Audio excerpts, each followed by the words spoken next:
सरकार कितनी हितैषी है सर। केंद्रीय मंत्रिमंडल में एक भी मुस्लिम मंत्री नहीं। सच तो यह कि अभी ईद पे नमाज पढ़ने के लिए भी नए नियम बनाए गए और जो नमाज पढ़ रहे थे उनके पीछे पुलिस कर्मचारी लाठी लेकर खड़ा था। मैंने खुद देखा सर। मुसलमानों की जमीन की बात है, SC/ST की जो जमीन है वो छीनी जा रही है सर।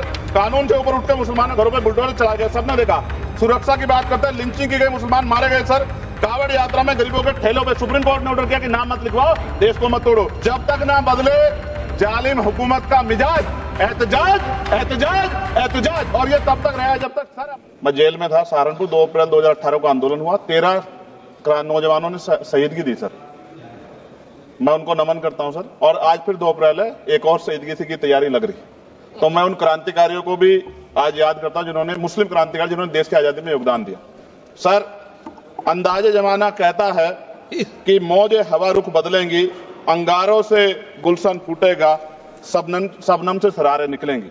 वक्फ संशोधन विधेयक 2024 संवैधानिक मूल्य एवं सांप्रदायिक सौहार्द के लिए गंभीर खतरा है। वक्फ संशोधन विधेयक 2024 संवैधानिक अधिकारों, विधिक सिद्धांतों और धार्मिक स्वतंत्रता पर गंभीर आघात है।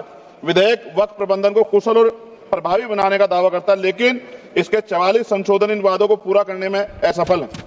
हमारा मानना है कि इस संशोधन से स्पष्टता, साक्ष्य और मूल कारण विश्लेषण का अभाव होगा।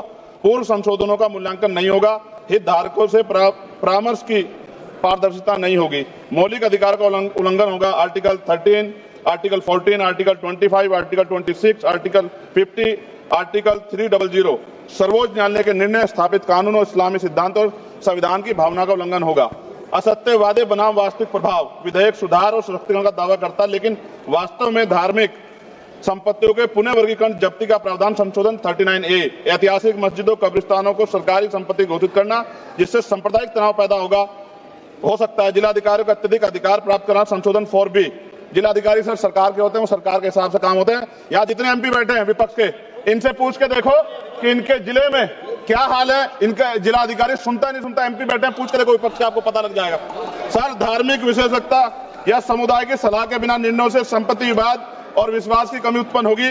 ट्रिब्यूनल की शक्ति कमजोर करना और मुस्लिम प्रतिनिधित्व हटाना संशोधन 10B, धार्मिक कानून की त्रुटिपूर्ण व्याख्या और पक्षपाती निर्णय, दानकर्ता इच्छा की उपेक्षा व धार्मिक स्वतंत्रता का हनन संशोधन 5A, दानकर्ता द्वारा समर्थन वापस जिससे सामुदायिक संस्था कमजोर हुई, गैर मुस्लिमों द्वारा स्थापित वक्फ सुरक्षा समाप्त करना संशोधन 104 की समाप्ति, अंतर धार्मिक सौहार्द प्रभावित होगा। सर, सदियों पुरानी धार्मिक संपत्तियों पर सीमा अधिनियम लागू करना संशोधन 27B, कब्जा की गई संपत्तियों की स्थायी हानि, धार्मिक विषयों को दरकिनार कर वक्फ निर्धारण करना संशोधन 6C, धार्मिक ज्ञान के अभाव में संपत्तियों गलत वर्गीकरण, पंजीकृत वक्फ घोषणाओं को अपराध घोषित करना संशोधन 312, भय के माहौल में धार्मिक दान में गिरावट, मनमाने सर्वेक्षण को और वर्गीकरण की अनुमति देना संशोधन 8A।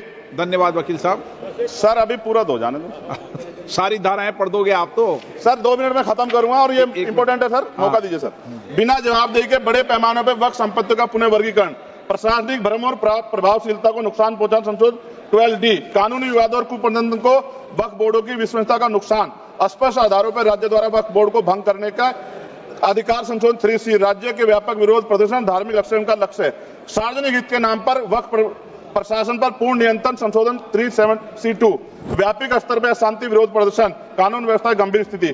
सर, सरकार के उद्देश्य से नजर आता है मुस्लिम समुदाय के योगदानों पर नियंत्रण स्थापित करना, मुसलमानों को उनकी वक्फ संपत्ति वंचित करना, वक्फ स्थापित करने के अधिकार प्रतिबंध लगाना, वाकिफ और मुतवल्ली की इस्लामी परिवर्तन करना। इस विधेयक को वर्तमान रूप से स्वीकार करें और समावेशी परामर्श, कानून स्पष्टता, संवैधानिक धार्मिक सुरक्षा सुनिश्चित करें। सर, ये तो बिल पे था सर, क्योंकि आप कहते हैं बिल पे बोलना चाहिए 2 दिन नहीं, लेकिन सर मैं सुबह से सुन रहा हूं सर 2-3 चीजें बोलूंगा सर। जो विद्वान सरकार मुसलमानों कितनी हितैषी है सर, कुछ कह रहे हैं क्या?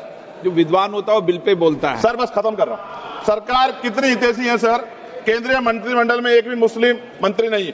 सच तो यह कि अभी ईद पे नमाज पढ़ने के लिए भी नए नियम बनाए गए और जो नमाज पढ़ रहे थे उनके पीछे पुलिस कर्मचारी लाठी लेकर खड़ा था। मैंने खुद देखा सर।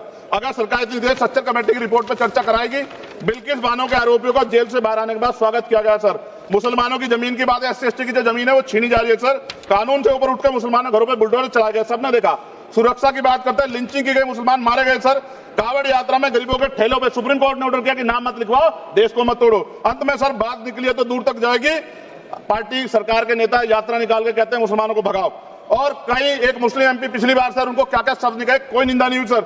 और उसका प्रमोशन हुआ, और कभी आपके नेता कहते हैं सरकार गोली मारो, और आप हिंदू राष्ट्र की बात करते हैं। सर मेरा यह कहना है सर, मैं इसका पुरजोर विरोध करता हूं और अपनी एक शायरी के साथ खत्म करूंगा। तो बहुत सुनी मैंने आज दोनों तरफ, जब तक ना बदले जालिम हुकूमत का मिजाज, एहतजाज एहतजाज एहतजाज, और ये तब तक रहेगा जब तक सर अपनी सरकार सोच नहीं होती। धन्यवाद सर।